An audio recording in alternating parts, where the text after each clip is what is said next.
имсол кишоварзони шаҳри турсунзода дар майдони 1737 гектар пахта куштанд ва дар ҳоли ҳозир ҷамъоварии ин навъи маҳсулоти саноатӣ бо маром идома дорад. тибқи нақша бояд ба нуқтаи қабул барзгарони шаҳри турсунзода 3780 тонна пахта супоранд ва то имрӯз аз саҳрои хоҷагӣ 4139 тонна пахта ҷамъоварӣ карда шуд. ҳосилноки дар майдонҳо 24 сентинерӣ буда иҷроиши нақшаи пахтасупорӣ дар сатҳи ҷумҳурӣ 110% ва дар шаҳри турсунзода 96%-ро ташкил медиҳад, гуфт ини суҳбат сардори раёсати кишоварзӣ Ҷаҳонгир Равшанов. дар шаҳри турсунзода дар соли ҷорӣ дар майдони 1737 гектар пахта киш карда шуда ҷамъовари пахта аз 10 сентябри соли ҷорӣ оғоз ёфтааст. дурнамои вазорати кишоварзӣ ки ба мо гузошта шудааст 3780 тонна пахта мо ҷамъоварӣ меовардем ки то ҳол ҷамъовари пахта идома дошта. дар имрӯз 4200 тонна пахта ҷамъоварӣ карда шуда, нисбати дурнамо 110% иҷро карда шуд. пахтаи мо на кам аз 24 сентнер ҷамъоварӣ карда шуда, яъне 4289 тонна мо бояд ҷамъоварӣ намоем. дар рӯзҳои наздик нақшаи ноҳияро низ мо ба охир мерасонем.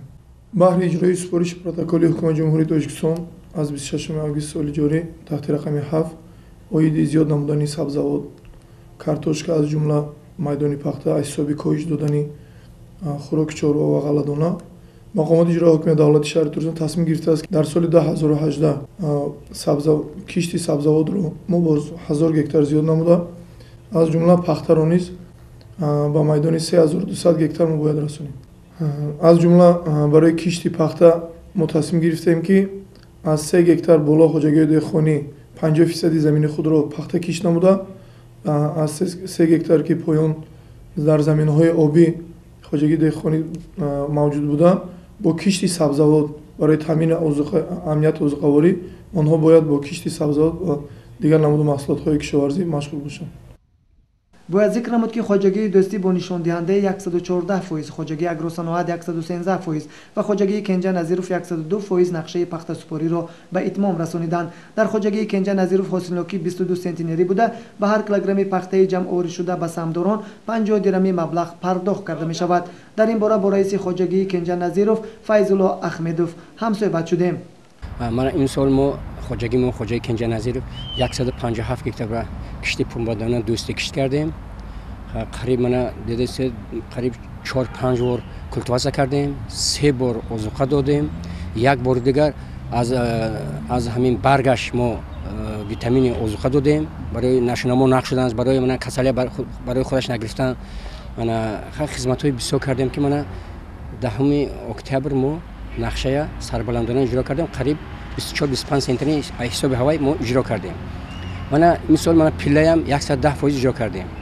худ ба худ намешавад. ин бисёр мана мис дар гармии об, мана чопқо, мана против мана ҳашарото, доруҳои мана ин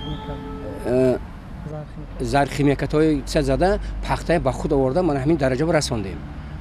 мана ҳамин сол ин нақша иҷро кардагам бо мана раис шаҳр муҳтарам Сиҷоддин Саломзода мо хоҷагидорро бисёр дастгир сар қариб 6 бор рафтам, барое ки оба контроли худшо мегирифтан муҳтарам раис.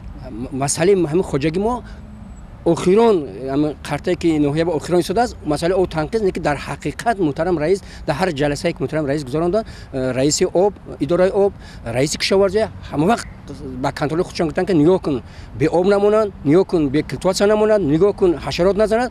ҳамин бо дастгири раис шаҳр мана сарбаландона нақшаи мо имрӯз иҷро кардем. ногуфта намонад ки хоҷагиҳои Аскаралӣ Мирзоев, Намуна, Эфранос, стансияи навсанҷии давлатии Ҳақиқат ва Ниҳолпарвар дар зинаҳои пасти пахтасупорӣ қарор доранд. оё онҳо нақшаи барзима доштаи худро иҷро карда метавонанд ё на, вақт нишон медиҳад.